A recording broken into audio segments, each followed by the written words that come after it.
¿Sabías que el quechua es tan milenario y que se preservó gracias a los españoles?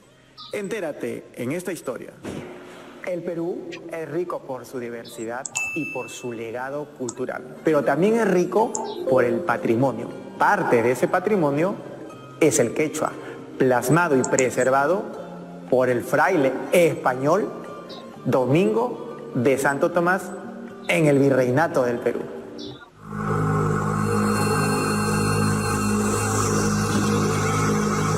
La Orden de los Dominicos se establece en el Reino del Perú un 4 de enero de 1540, siendo su provincial o superior Fray Tomás de San Martín. Fray Tomás de San Martín le encargaría la obra evangelizadora a Domingo de Santo Tomás. Tienen que recordar este nombre. Domingo de Santo Tomás iniciaría una verdadera y profunda obra evangelizadora. Y eso lo va a atestiguar el cronista Pedro Cieza de León, que textualmente en una de sus crónicas dice: este fraile sí que conoce la lengua nativa, ya que en todo momento se reúne con los indígenas adoctrinándolos en temas de fe. Por supuesto, Domingo de Santo Tomás se convertiría en el prior de Lima en el año de 1545 y luego en el año de 1548 pasaría a la ciudad del Cusco.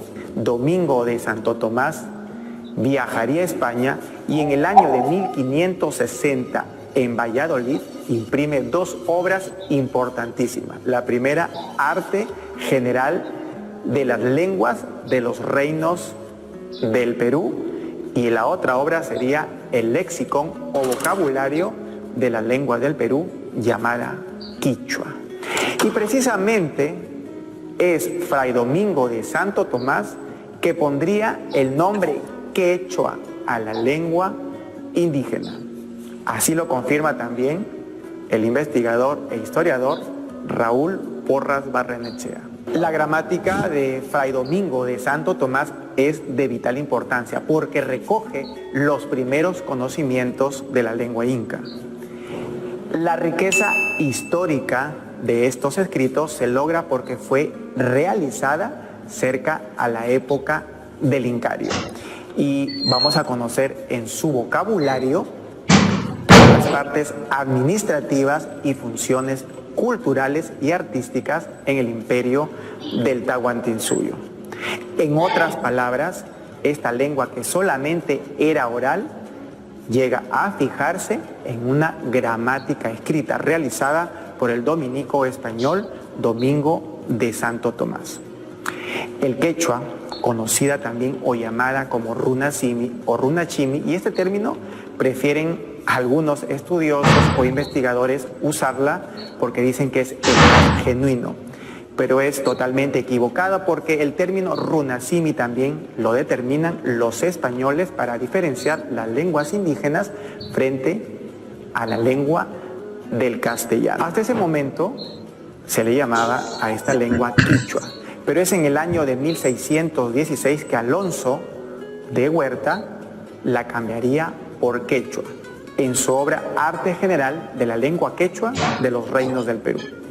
Etimológicamente, la palabra quichua o quechua significaría, según los estudios de los primeros lexicógrafos, como región o zona templada.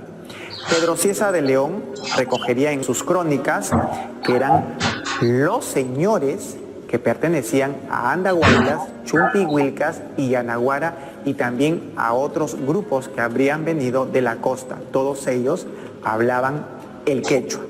Esto influiría para que los españoles optaran por este nombre en la lengua indígena. Guamampoma de Ayala, por su parte, dice que los del Tahuantinsuyo hablaban el quichua aymara. Ya en el siglo XIX, el poeta Pacheco Segarra lo popularizaría. La labor de Fray Domingo de Santo Tomás se extiende más allá de la gramática, va hasta la defensa de los nativos indígenas. Él fue el primero en oponerse a los trabajos forzosos en las encomiendas y sería un pionero en tratar de erradicar este trabajo. Además, enseñaría con mecanismos legales para su defensa de los indígenas. Sus restos descansan en la Catedral del Obispado de Charcas. Recordemos que la provincia gobernación de Charcas perteneció al Virreinato del Perú hasta el año de 1776 y luego al Virreinato del Río de la Plata. Aquí hay unos datos importantes que yo quiero compartirles. En el año de 1492, cuando los españoles descubren América, Antonio de Nebrija realiza la primera gramática del mundo moderno, la primera gramática del castellano, junto con sus reglas y el uso perfecto del idioma. Es por ello, y voy a volver a citar a Raúl Porras Barrenechea, quien apodaría a Fray Domingo de Santo Tomás como el Nebrija indiano, en alusión a Antonio de Nebrija. Siguiendo con la cronología, la gramática italiana data de 1516, la francesa de 1530 y la inglesa recién en 1586 cuando llegan a América. Pero fíjense, el quechua ya tenía 26 años de antigüedad.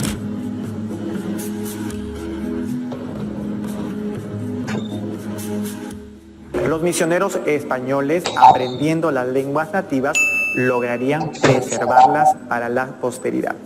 En el caso de México, en el año de 1531 se hizo la gramática del náhuatl y junto con el quechua serían las dos gramáticas de las lenguas indígenas más antiguas de América.